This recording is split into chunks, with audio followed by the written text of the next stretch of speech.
Well, I can honestly tell you that I don't know what tonight's plans are. I don't know if I'm going to be going to B-dubs, or if I am going to be coming back here and deep frying out on the vehicle port.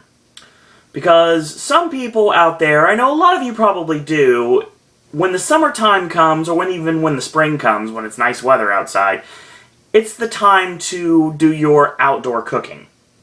Get your barbecues out and everything, and grill outside. Well, I don't grill outside, I deep fry outside.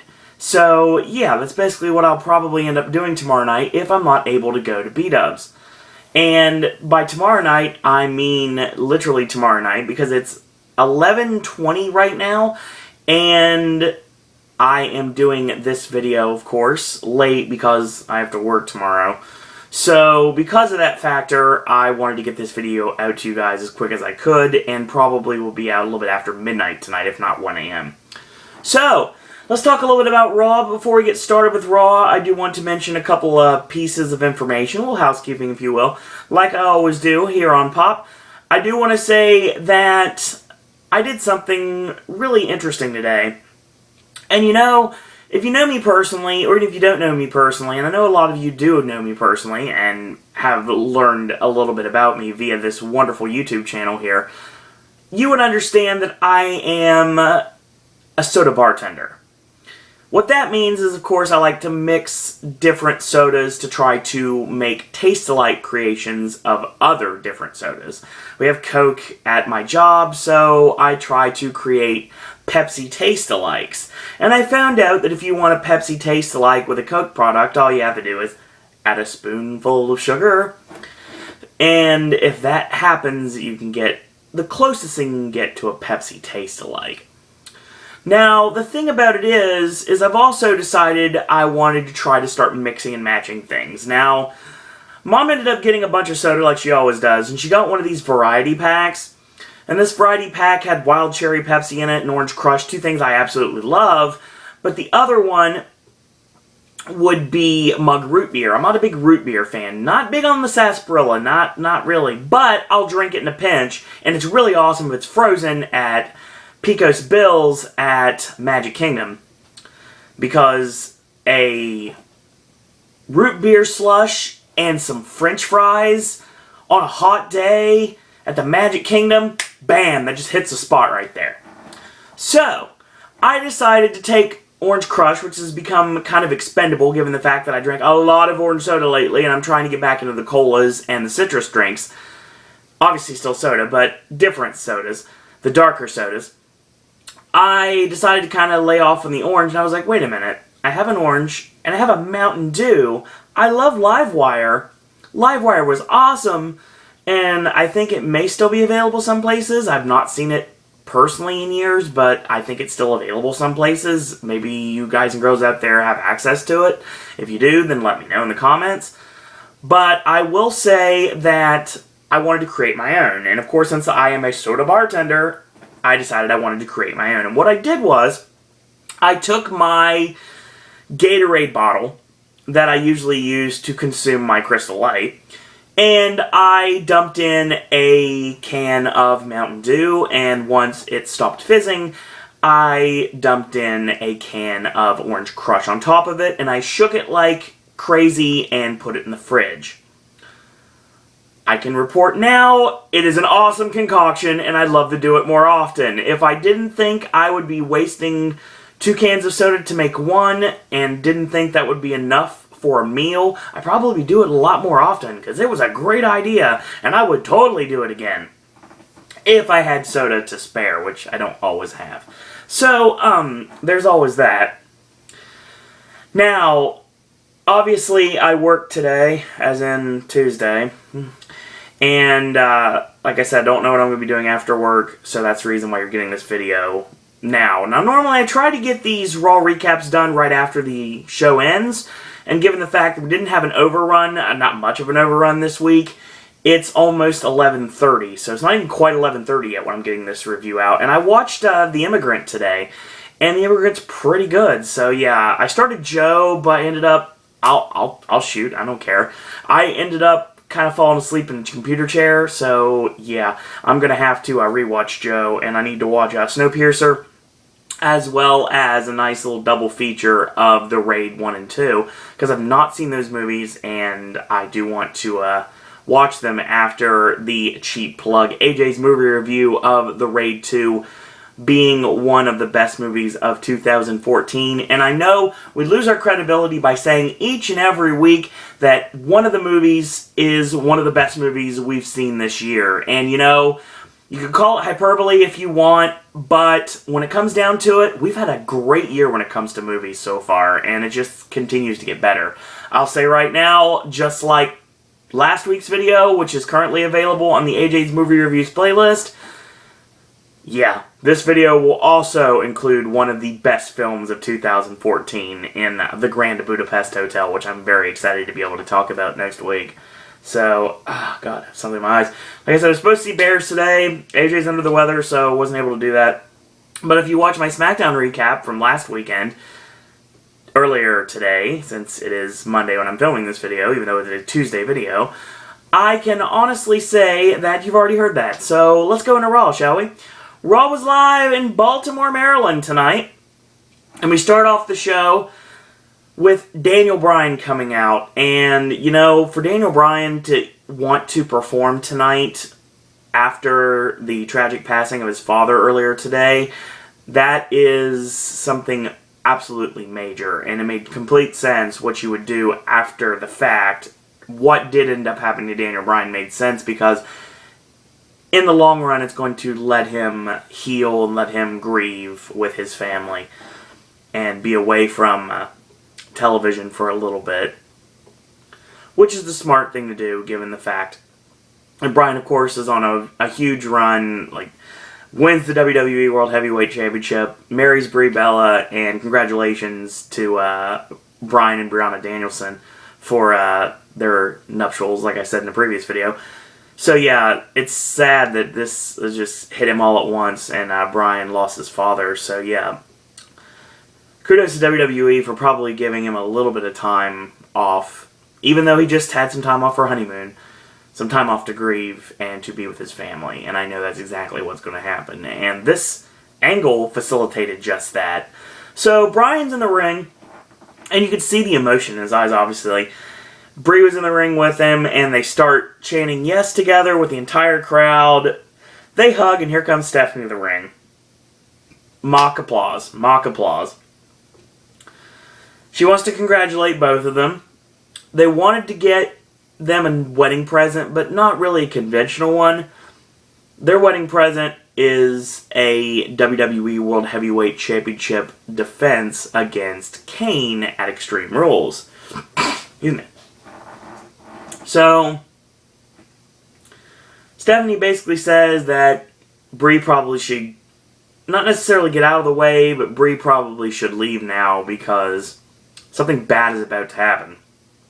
I'm paraphrasing here, but still something bad is about to happen. And what happens? The return of the monster Kane, not the deadbeat dad, not Citizen Kane, not the backyarder with the Docker pants and the belt. Oh no, it is Kane, mask, wig, and gear, which is awesome. So Kane comes down, and this takes a bit because, of course, his music is playing and ends up coming through the crowd, and he attacks Bryan, and then it starts getting vicious. So he stalks towards Brie, and Brie runs away when Bryan attacks from behind. Bryan ends up getting tossed down and catches Kane with a drop toe hold on the steel steps, gets up on the apron, gets a running start, dives off onto Kane, but gets caught and rammed hard into the barricade, and then picked up and tombstoned on the floor. Yes, Kane got the tombstone back. So yeah, life after the streak, folks. So Stephanie's like, that's enough, that's enough. So he gets the steps. He drags Bryan's lifeless carcass to the outside, puts him on the steps, and then prepares to tombstone him on the steps. So EMTs come out. Bryan ended up getting fitted with a neck brace and to stabilize him, and they're going to put him on the hardboard to try to get him out of the arena. And apparently Kane has watched a lot of Sid Vicious on the WWE Network, because what does he do? He pushes over the hardboard and knocks Bryan to the floor, and then he prepares to drag Bryan to the announce table and start tossing things to and fro, including throwing a monitor at Charles Robinson, which was funny to me. Stephanie says stop over and over again. Kane picks up Bryan on top of the announce table and tombstones him on the table, which of course doesn't break. Insert Botchamania Japanese table joke there. And Kane has laid him out. And apparently Stephanie watches a lot of South Park, because she pretty much says, "You killed Daniel Bryan, you bastard!" So basically, she calls him a bastard, so I'm pretty much just paraphrasing from South Park reference.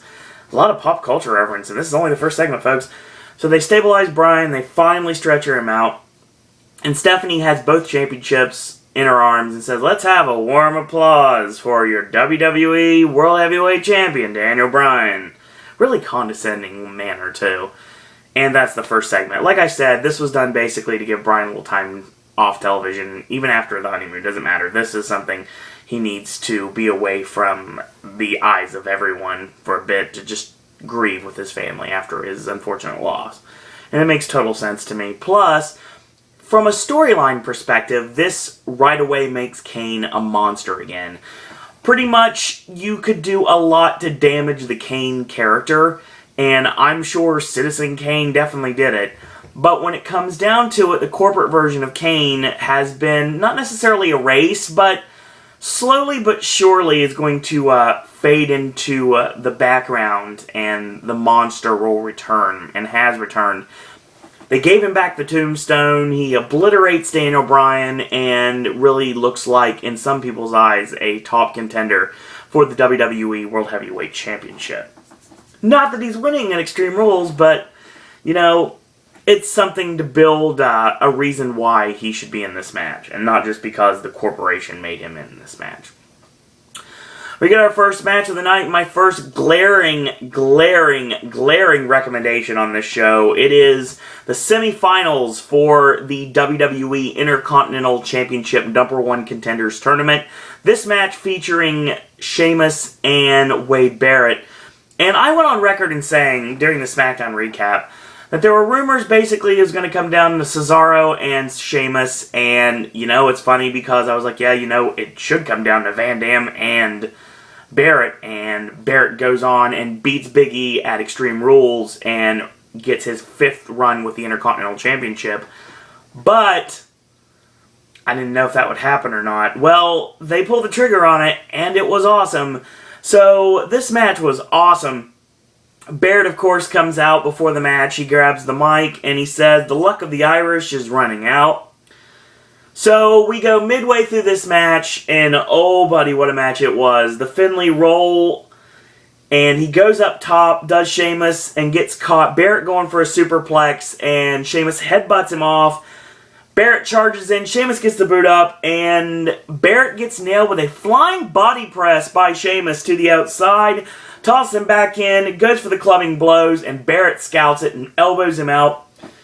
Whips him hard to the ring post, and he goes for the big boot while on the ring apron, and that sends Sheamus to the floor. When we come back from live action, we have a chin lock from Barrett. Sheamus punches his way out, whip in, and he ducks his head down, gets kicked straight in the face, gets caught off the ropes with the over-the-shoulder power slam, ducks Barrett's clothesline, axe handle, charges in, shoulder in the corner, high running knee, and that running knee in the corner that he's been using a lot lately. The clubbing blows this time do succeed. He goes up top for the battering ram, 1-2, and a kick out from Barrett. Charges in, gets the back elbow up. Barrett charges in yet again, gets caught with the Irish Curse backbreaker, 1-2, and a kick out. Sits up Barrett for white noise, and it gets countered, and he gets tossed hard into the buckle. Wasteland is set up, but Sheamus elbows his way out, goes for the brogue kick. Barrett ducks and catches him with the Winds of Change, 1-2, and almost 3, but not quite. So he goes for the bullhammer, he readies it up. Sheamus ducks the bullhammer, and he gets the boot up. He catches him off the turnbuckle with white noise. Barrett basically goes to the turnbuckle to try to take him out. with a middle rope spot, and he gets caught with white noise off the buckle, 1-2, and a kick out. So they're both on their knees, they're both spent, they're both trading blows, and then they get up to their feet, they trade blows again. He comes off the ropes, and a crossbody sends both men over the top rope to the floor. He tosses them back in, does Sheamus, and the finish is really awesome, because Barrett's trying to get into the ring, and Sheamus is trying to drag him under the bottom rope. Barrett kicks him off, so he charges in, and Barrett's on the floor at this point, and Sheamus charges in like a head of steam, and bam! Bullhammer, slides under the bottom rope, makes the cover, 1, 2, 3, and Bad News Barrett is now in the finals of the tournament. What a tremendous match between these two. And I went on record saying a long time ago, say what you want about how stale Sheamus is, this match brought out the Sheamus of old. And you know, it wasn't a repetitive match. I know it had the same spots I call every single week. And I called earlier today, or yesterday, depending on when you're watching this video. But when it comes down to it, it actually worked for me. This match was really good. And I'd say if they ever were to do a WrestleMania in the United Kingdom, you would make this your main event for the WWE World Heavyweight Championship and do a match just like this, but maybe add about 10 or 15 minutes longer to this. I mean, this match given about 20, 30 minutes would be awesome, and this match was given a lot of time. I mean, it gave him about 15, I believe. I didn't really check the time, but I think it's about right. So, two things. The next one would be a Bo Dallas inspirational promo. And we also find out that next Monday night on Raw will be the return of Hugh Jackman. Of course, he is promoting X-Men Days of Future Past. And it sounds like he's going to reconcile with Dolph Ziggler, who he cold-cocked during the match with Ziggler and Zack Ryder for the United States Championship on that Raw. Excuse me. So, we get our next match. And our next match of the evening is going to be the 6-man tag team war between Los Matadores and El Torito against 3-man band and Hornswoggle. But before this happens, there of course is another app vote, and the app will be selecting who John Cena will be facing tonight in the main event. Will he face Luke Harper in a singles match? Will he face the Wyatt family in a tag team match without a partner, so a 2-on-1? Or will he get the ultimate handicap match by facing Bray Wyatt, Eric Rowan, and Luke Harper in a 3-on-1 handicap match? You make the call. Gee, I wonder what they're going to pick. So Bray comes out with awesome lighting for Harper and Rowan behind him. He says free will has become man's biggest illusion. It promised just in time to take it away again and leave us with nothing. Tonight would be a wonderful night for change. Free will does exist. Tonight we get to make the choice. And what fate will we choose for our knight in shining armor? The path of less pain? Or will tonight be the night that John Cena finally learns the truth? And that truth, simply put, we stand against you. Steel Cage, you're just simply inside his own mind. Everyone stands against John Cena. At Extreme Rules, 2 monsters will enter, but on this night, it will not matter which monster has the sharpest teeth or the longest claws, because one thing will remain the same. They do not love John Cena anymore. Every time they cross paths, Wyatt takes more with him. They will sing with him, and then they do. So yes, it was awesome. Awesome promo from Bray Wyatt, as always. And he's got the crowd to sing, he's got the whole world in his hands, so that's phenomenal, as it always is. So, of course, I called the El Torito Hornswoggle match on SmackDown, which was okay. Now it's a 6-man, which I thought it would be after I saw the tag match come out. And, you know, it's pretty much the same finish leading up to the finish on SmackDown, if you saw that match. The snap Rana, Hornswoggle misses the clothesline, and Torito ends up hitting a springboard 180 headbutt, the Bronco Buster, and he goes for the moonsault, but he basically lands on the knees. It doesn't look very good. It didn't work at all. Jinder Mahal makes the save, and we have a cactus clothesline on Jinder, sends one of the Matadores over the top rope to the floor. Drew tags himself in. He elbows the other Matador off the ring apron and calls out Torito. So Torito comes in for a gore, and Drew grabs the boot, and Torito ends up nailing Heath Slater, knocking him off the apron. He picks up Drew McIntyre, and Torito basically nails him in the nuts. And Los Matadores hit the double pickup, and a seated senton from the top, and El Torito and Los Matadores win.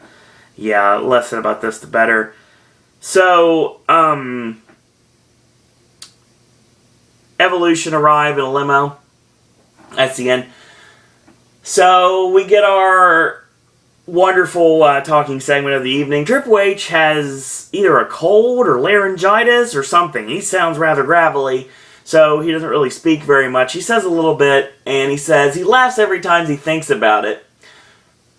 So, imagine what it feels like to tell the world that the Shield are the baddest people around, and then just one day, Daddy comes out and just spanks you right in front of the entire world. It's humbling, and it's only the beginning. Sometimes it just takes one little spark, says Randy Orton. Sorry, I just had to. And to put the world on fire. And in this case, it was one single act that the Shield did. That helped reform Evolution. A nice video package remembers when Randy Orton had hair, Batista had muscles, and Triple H was a world beater. And Ric Flair was there too, but that was the history of Evolution, and now Evolution is different. Batista, of course, has to speak, and he says, "Is this clear to everyone yet? The Shield doesn't realize what they've got themselves into," and Dave Polychronopoulos ends it with, "Deal with it. Sierra, Hotel, India, Echo, Lima, Delta, and here comes the Shield through the crowd." And they're not happy one iota. The Shield go to the ring, and Evolution backs out. They head up the ramp. So Ambrose gets on the mic, and he says, "Last week wasn't the first time they've been beat up. Certainly won't be the last. Well done, guys. Kudos to you. But I got a question for you, Triple H. Do we look humbled to you?" See, there's a reason the Shield was hired to be the protectors of Triple H and that little cream puff Randy Orton. They are the meanest, nastiest, dirtiest, most ruthless animals in this industry. They're hungry, and now they're angry. Rollins goes on the mic and says, they have every right to be angry. Batista, for him to say that they have no idea, simply ridiculous. They have every idea that they started this. Talking about destruction and power, being built for dominance. Rollins says, that's not them at all. In 2 weeks, they'll come face to face with the Hounds of Justice, and it will be an all-out war. Interesting wording. They have nowhere to run. What happens when there's nowhere to run? Looking out for only themselves. And Triple H will do what he does best. What's best for the boss. Isn't that what's best for himself? Interesting. What they're looking at is the most dominant force in the history of this company, and in 2 weeks at Extreme Rules, they will rip Evolution to pieces, and this little reunion will come to an abrupt halt, with no one to blame but themselves. So, of course, they made this match. When they did so, they put a nail in their own coffin. And the Shield will be the nails that drives it home. So Reigns gets on the mic. Last week an ultimatum was given. This week, Roman gives them one. In a few seconds, they're going to drop the mic, head up the ramp, and they're going to kick some ass. You got two options. Be a man, try to fight yourself. Try to fight for yourself, in this case. Or be cream puffs and cower away and hide. Watch. Drops the mic, they head up the ramp. Every single person that was involved in the 11-on-3 handicap match on Raw last week comes out. And they stand at the ramp with Triple H, Batista, and Randy Orton in the center. And he says, there's always option 3. Option 3? Yeah, Austin Aries talks about option 3. Not the same thing. In life, you either adapt or perish. Nice t-shirt, Hunter. Basically, that's the end of that. So, interesting segment. It was okay for what it was. It's still building towards Evolution and S.H.I.E.L.D., and I think there'll probably be maybe singles matches down the road. See, there's a problem with this. To give away Triple H wrestling on a SmackDown doesn't really make much sense. The only thing I can see this happening if they're going to have a wrestling match between now and Extreme Rules to build up to this match is you do something with Batista and Orton against Rollins and Reigns. You do that. That's what I would do in this case. So, who knows what's going to happen? Is there going to be a 4th member of Evolution? Who could it be? We'll find out sooner rather than later. So, of course, we get a nice update that Daniel Bryan's been sent to the hospital. And we get a new promo for Adam Rose. And he says, it's party time all the time. Don't be a lemon. Be a rosebud. And choo choo. And the Adam Rose Express rolls on. So, I apologize for this one. This one went way too fast for me to be able to talk about. It's a non-title match. WWE Tag Team Champions Jimmy and Jey Uso taking on the Brotherhood, Goldust, and Cody Rhodes. And you have Ryback and Curtis Axel at ringside on commentary. This match went way too fast, but I'll go with what I can. And basically, Jey gets rolled up. And he goes for a super kick. Cody goes for crossroads. He gets nailed with a super kick by Jimmy. And he nails Jimmy with a super. Jimmy nails Goldust with a super kick and ends up super kicking Cody, and that leads to a pin. So, yeah, there was not much to it, and it went way too fast. So, yeah, and I'm not saying that the pace was fast. I'm just saying it was too short. And of course, after the match, Ryback and Curtis Axel attack, and they lay out the Usos with a shell shock. And Ryback and Curtis Axel, legitimate contenders to the WWE Tag Team Championships. How so many things have changed. We got our next match, which is going to be a Divas contest with Layla taking on Emma. And Layla's got an inverted surfboard locked on Emma, and she has the knee firmly planted in the upper back here. So she knees her way out, forearm and whip in, misses the drop kick. She telegraphs Emma's drop kick, and whip in ducks the clothesline, and Emma comes off the ropes with a clothesline. Santino hits the Cobra on Fandango on the floor because, of course, before the match started, Fandango ends up sweeps the leg Johnny and knocks him face first on the ring apron. So it's basically turned about as fair play. And that is pretty much the end of that. Layla is down, and Emma grabs her foot, pulls out a pink sock, and we have the debut of Venema, which is a female cobra. A pink female cobra with lipstick and everything. And she nails Layla with the Venema and gets the 3 count off of it. Yeah. Less about this, better. Yeah, we don't talk about this. Crowd wasn't into it either. I love Emma, but they really should do something else with her. I see the reasoning of putting 2 comedy acts together, but Emma's so much more than that, even though the fans who don't watch NXT probably think she's a one-hit wonder, and this is all she's good for. But Emma's a really good worker, trained by Lance Storm, mind you, so needless to say, she has definitely not shown what she is capable of doing in the ring. Relegated to a comedy gimmick, just like Santino, which is funny, because Santino is a great worker and hasn't really shown his abilities. Kind of like what they did with Showtime Eric Young in TNA before they put the title on him. So yeah, that was interesting for what it was, and now we have a pink Cobra with Santino having a green Cobra, and they had some sort of like a Cobra dance, and the Cobras kissed. Yeah. Awkward date theater returns. So, Renee Young is in the back with John Cena. And crowd's kind of mixed on him, to say the least. Universe can choose what they like. And I hear your song. It gets louder and louder every single week. John's simply beginning to think that the whole world really is in the hands of the Eater of Worlds, Bray Wyatt. If his back is truly against the wall, he can make it. And in less than 2 weeks, the odds will finally be even. Tonight, I have a simple objective. Survive.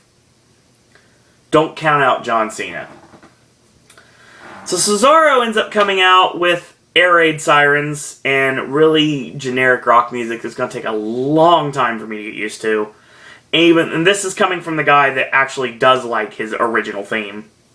I actually get stuck in my head quite frequently. And it seems like kind of a waste to buy the We the People shirt because it's so like a month ago. So now WWE work on new merchandise for Cesaro, like a King of Swing shirt with Cesaro like silhouette, like swinging guy with King of Swing on the back, and maybe the Swiss flag on top. I think it writes itself, folks. So we get our next match, and it is the other semifinal matchup in the Intercontinental Championship #1 Contenders Tournament. Cesaro, the King of Swing, the Swiss Superman himself, taking on Mr. Monday Night, Rob Van Dam. And this is interesting. Heyman comes out, and he says, like he did on SmackDown, he has the pleasure to serve as the advocate for the Beast Incarnate, the Beast who conquered the Undertaker's streak, Brock Lesnar. We go to commercial in the middle of the promo. And apparently, from what I read, I can't prove this because I wasn't in Baltimore tonight, obviously. You would definitely not see this background if I was in Baltimore tonight. Apparently what happened is Heyman sat in the middle of the ring, and he said something to the extent of, here's a pipe bomb for you. Brock Lesnar was a Paul Heyman guy who broke the streak, unlike another Paul Heyman guy a year ago.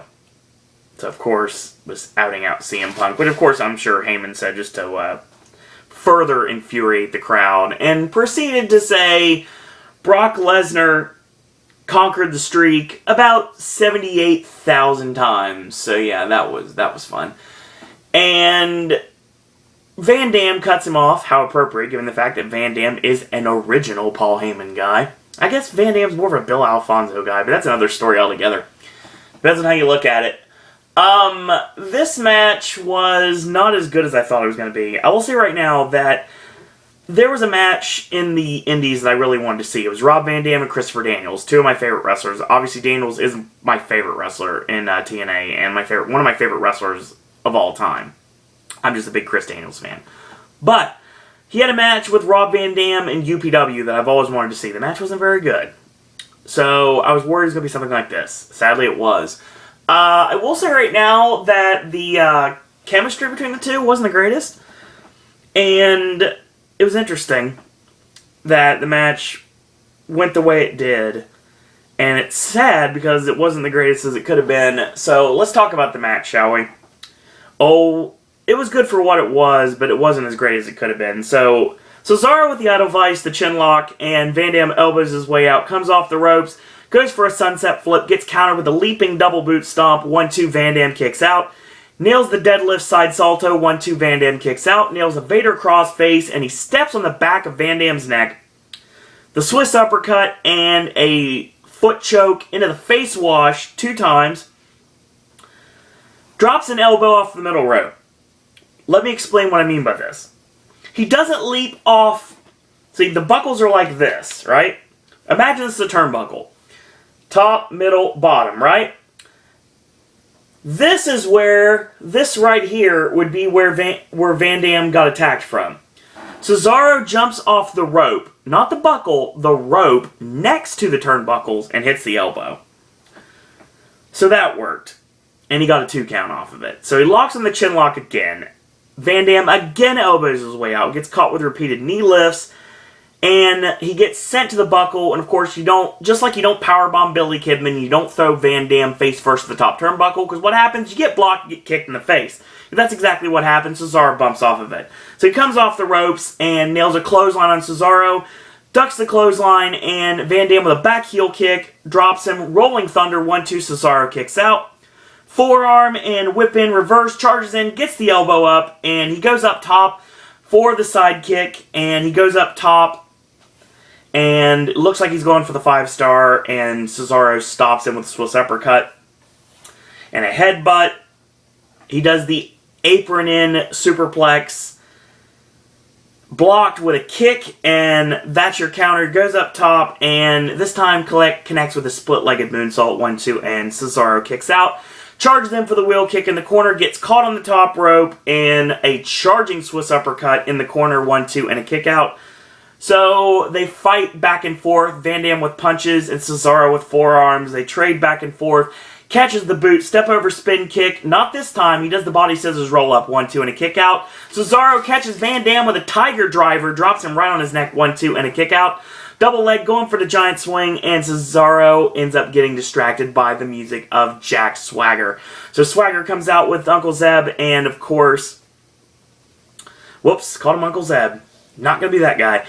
Zeb Coulter and Jack Swagger come to the ring, and of course, a back kick sends Cesaro to the floor. Van Dam goes up top, and he dives off, gets caught with a Swiss uppercut, and Heyman gets up in Zeb's face. Van Dam tosses Cesaro in.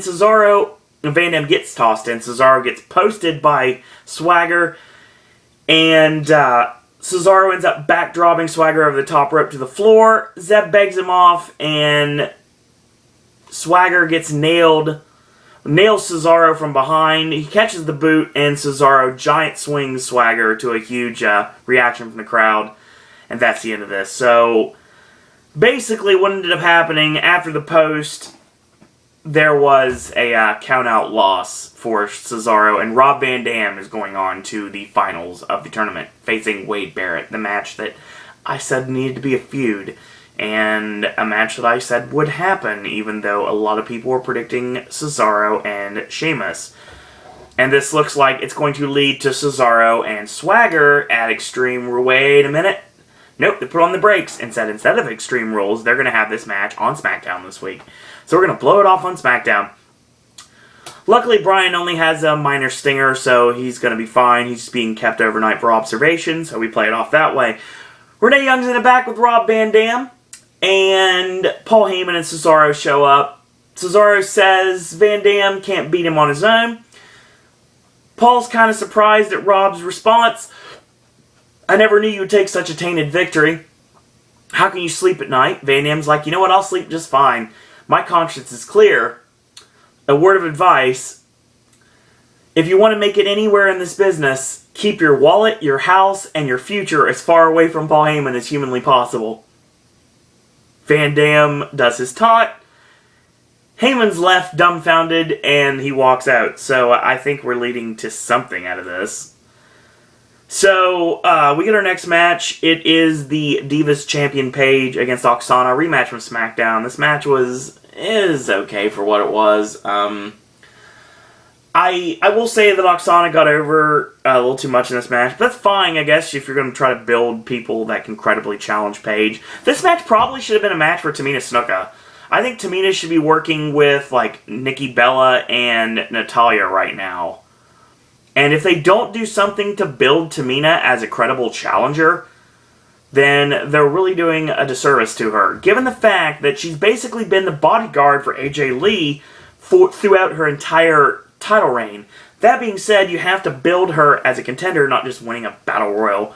You have to do something with that. And I think you have Tamina start winning matches. As soon as tomorrow's or today's SmackDown tapings, I think that's when that starts. I think we end up doing Tamina against Natalya, Tamina against Nikki Bella.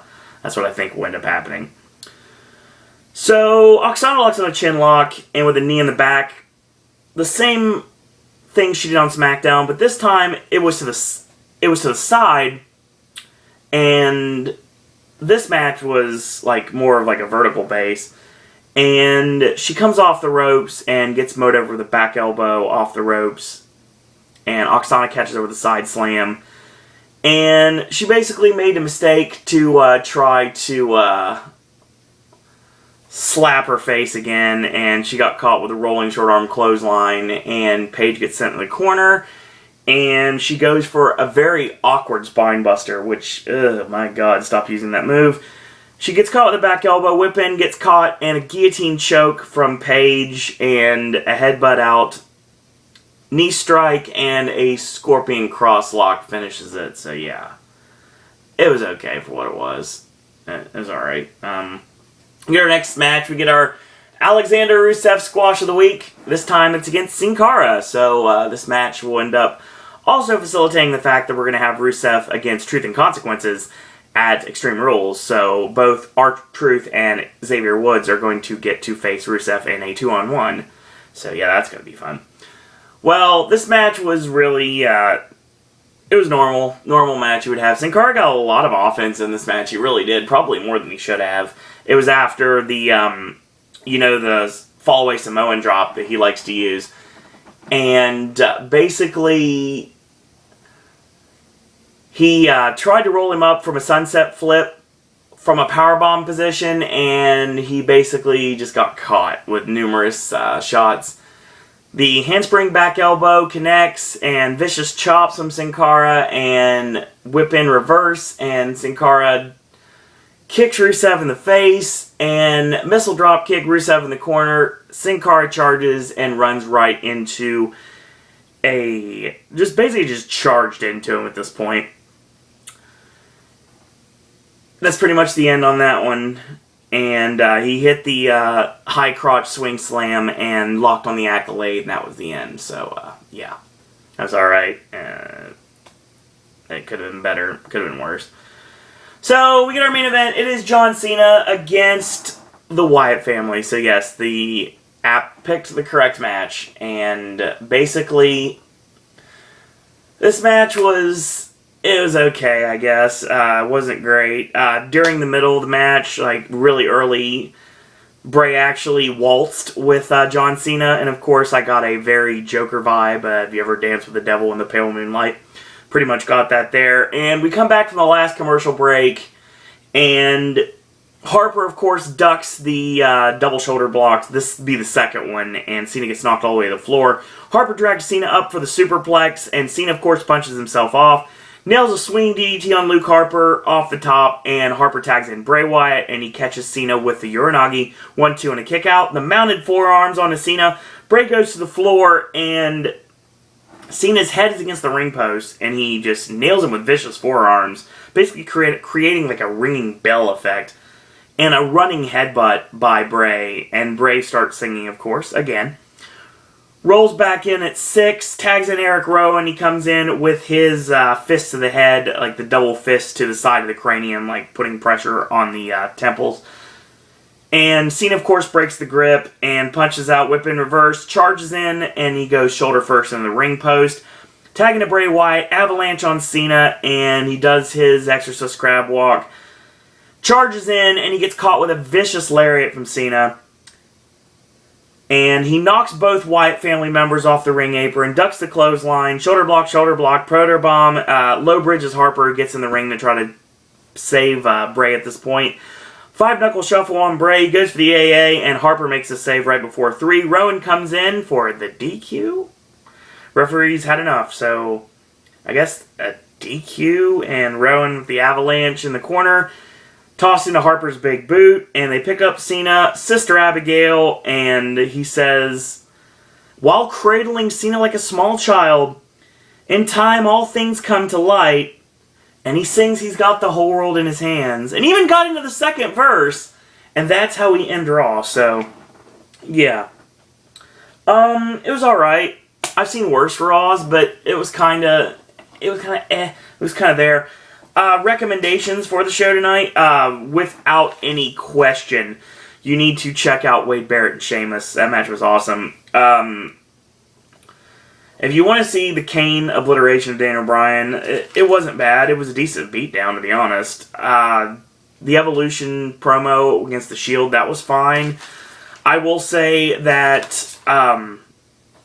Usos and Brotherhood is short, but it was okay. I will also say that Cesaro and Van Dam was a letdown, but it wasn't terrible. I mean, it was a serviceable match. It wasn't as great as it could have been, but it was still okay. And I would obviously check out the John Cena Wyatt family match if you want to see like beating down of John Cena. So yeah, it was kind of a lackluster event and not really much I can really talk about. So yeah, that's pretty much where we end. Wrestling fans, I will join you. I don't know when it's going to be. I don't know if it's going to be Thursday for NXT or we're going to go into the weekend. We got SmackDown coming up. We got TNA Sacrifice coming up this coming Sunday. And, of course, we got Extreme Rules in pretty much a week from today. So, yeah. Let me check my calendar to make sure that's correct. No, it will be a week from... hold on, where are you? Evil thing. It'll be 2 weeks... no, it will be 2 weeks from last Sunday, obviously. Yeah, 2 days ago. So, yeah, 2 weeks from 2 days ago will be Extreme Rules, and I'm looking forward to that. That'll be a fun show. My second pay-per-view on the WWE Network. Oh, I'm sorry, special event on the WWE Network. God, it's going to take a long time to get used to. So, in the meantime, if you like these videos, tell your friends about them, leave a comment, do subscribe, and help spread the word about Pop. If you'd like to like our Facebook fan page, it's Sir Owen Disney Pop. If you'd like to maybe be my friend, send me a friend request on Facebook, it's Owen Disney. If you'd like to follow me on Twitter, at Sir Owen Disney.